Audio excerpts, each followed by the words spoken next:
Buenas, bienvenidos a Filosofía a la Mano, el lugar donde ustedes pueden aprender filosofía de manera rápida y sencilla.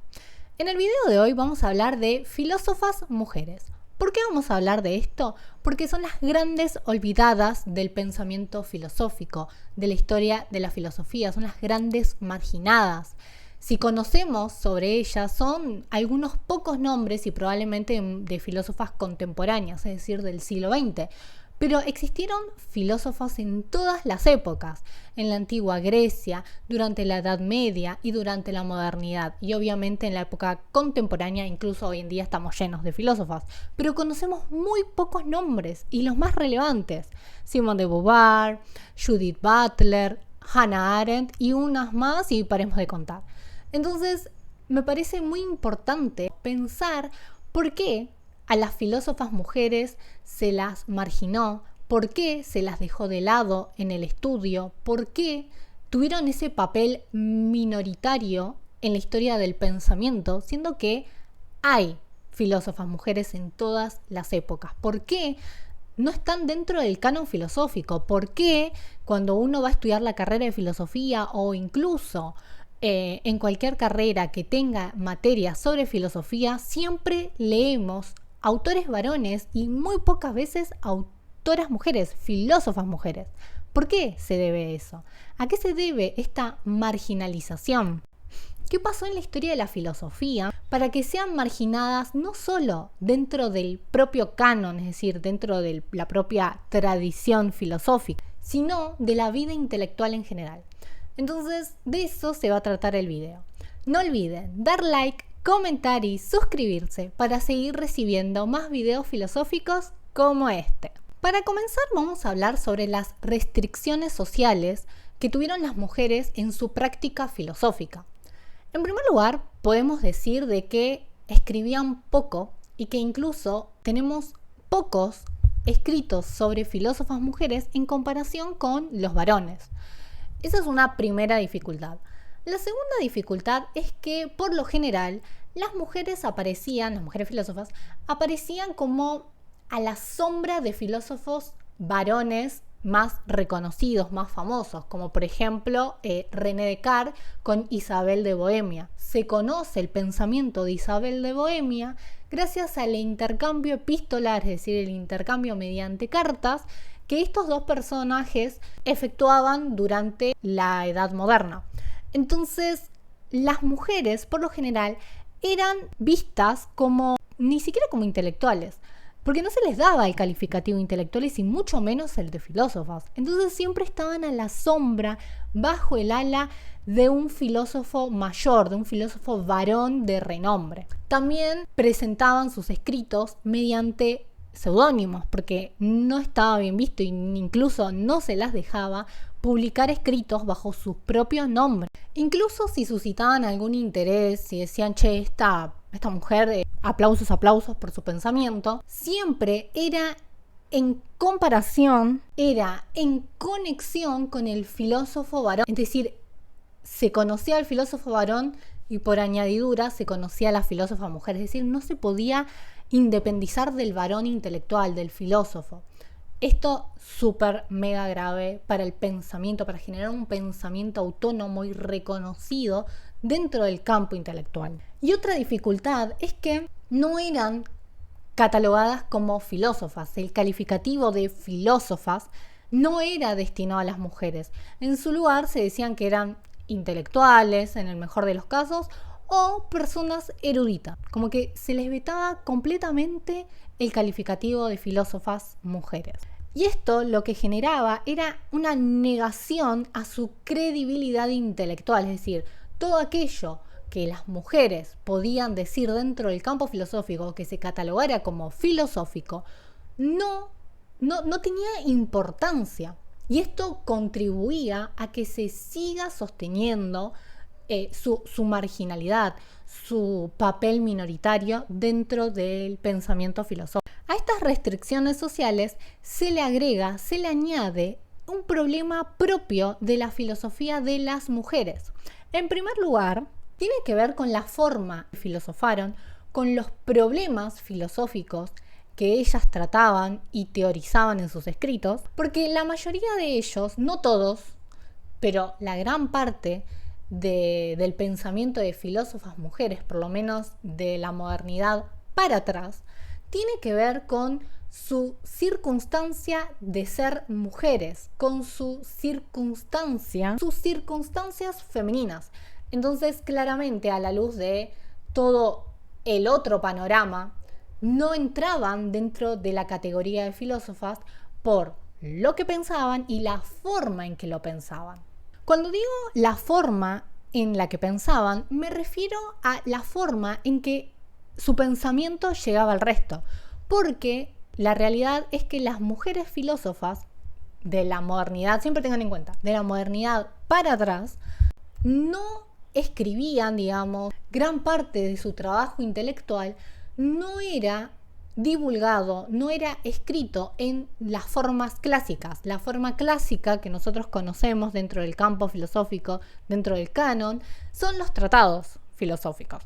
Las mujeres, por lo general, de esa época, no escribían tratados. Por lo general, lo que hacían era escribir literatura, cartas y cartas epistolares, o sea, intercambio epistolar con otras personas, con otros intelectuales. Y ahí es donde estaba la riqueza del pensamiento filosófico de las mujeres, pero como eso no era catalogado como un formato típico de la filosofía, entonces era descartada y dejada de lado. Otra cuestión a resaltar es que las mujeres filósofas no utilizaban los términos filosóficos estándares y tampoco, como no utilizaban estos términos filosóficos estándares, tampoco podían ser clasificadas dentro de las grandes corrientes de pensamiento, como por ejemplo empirismo, racionalismo, vitalismo, etc.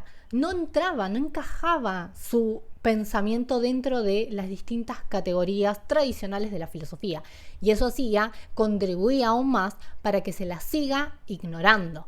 Ahora bien, todo esto que acabo de decir surge o se origina en relación a las condiciones epistemológicas de las mujeres. ¿Esto qué quiere decir? A las condiciones en las que las mujeres estaban relegadas dentro del ámbito educativo y del ámbito social y cultural. Me refiero a que, primero, las mujeres filósofas no poseían las mismas condiciones teóricas que poseemos, por ejemplo, nosotras hoy en día, y nosotros en general.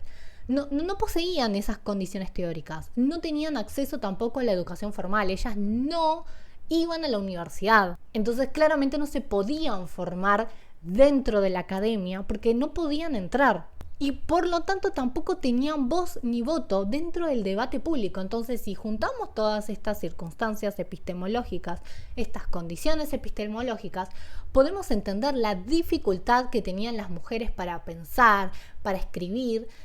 Eso en primera instancia. Y en segunda instancia, cómo ese pensamiento podía irse al exterior.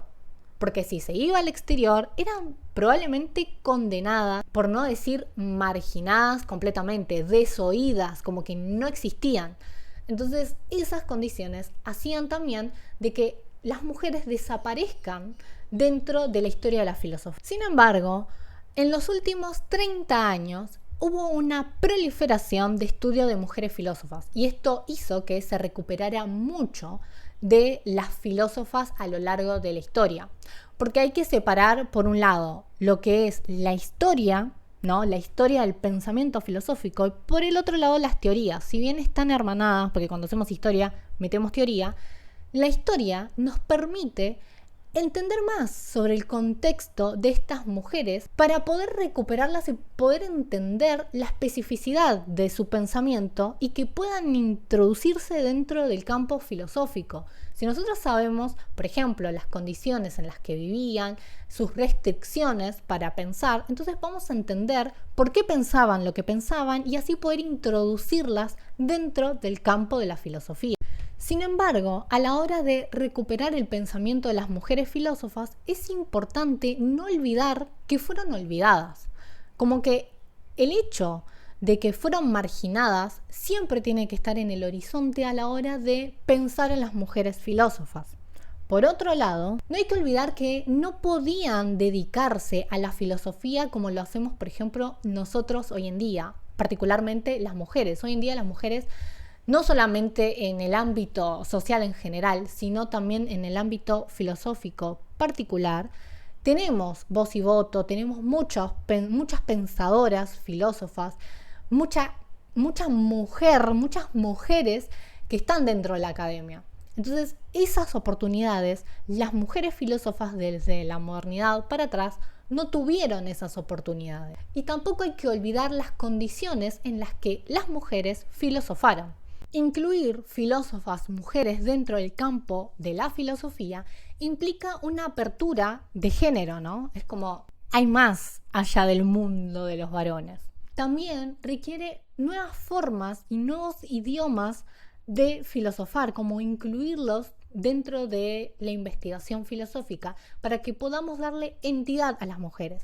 Sin embargo, es obvio, ¿no?, de que hoy en día las mujeres filosofamos en los formatos tradicionales y por eso estamos dentro de la academia, pero en ese momento no. Entonces hay que tenerlo en cuenta, también sus temáticas particulares. No podemos olvidar que tenían temas atravesados por sus circunstancias vitales del hecho de ser mujer. Filosofaban a partir de su vivencia. Siempre decimos, ¿no?, de que filosofar es una forma de ver el mundo que está atravesada por nuestra subjetividad. Y las mujeres no escapaban de eso, claramente. Y por último, no hay que olvidar las circunstancias sociales de la producción de conocimiento intelectual por parte de las mujeres filósofas. Para finalizar el video, me gustaría darles a conocer algunos nombres de filósofas mujeres, algunos muy poquitos en comparación a todo el universo de mujeres filósofas que hay en la historia de filosofía, para que ustedes puedan aprender y puedan conocer un poquito más sobre estas mujeres filósofas. Christine de Pisan fue una escritora, filósofa y pensadora medieval de origen italiano, destacada por su defensa a las mujeres y su crítica a los estereotipos de género de su época. Mary de Gournay fue escritora, filósofa y defensora de la igualdad de género. Se destacó por sus escritos en defensa de la educación, donde argumentaba en contra de la inferioridad intelectual de las mujeres. Margaret Cavendish fue una escritora, filósofa y científica inglesa. Se destacó por su defensa a las mujeres y su interés en temas científicos y metafísicos. Participó en debates intelectuales y publicó bajo su propio nombre, lo que desafió las convenciones de su época. Hipatia de Alejandría fue una filósofa, matemática y astrónoma griega. Su trabajo intelectual fue la defensa del pensamiento racional y su influencia política en épocas de tensiones religiosas. Tal vez se la conoce más por su trágica muerte. Fue asesinada por una turba. Las mujeres a lo largo de la historia fueron marginadas de muchos lugares. Me parecía importante poder decir también de que la filosofía no estuvo ajena a esta marginalización y a este dejar de lado a las intelectuales filósofas mujeres, reconocer su valor como no solamente como mujeres y personas de derechos, portadoras de derechos, sino también como personas con capacidad para pensar, porque en esa época, e incluso hoy en día también se escucha mucho en los discursos, las mujeres no pueden pensar, las mujeres son tontas. No, las mujeres pensaron un montón, las mujeres pensamos un montón y me parece que tenemos la obligación, yo como profesional, tengo la obligación de darles voz, de darles voto y también de hacer que ustedes puedan conocer ese universo y por qué las mujeres fueron relegadas a un segundo plano, incluso fueron totalmente invisibilizadas. Así que los espero en comentarios.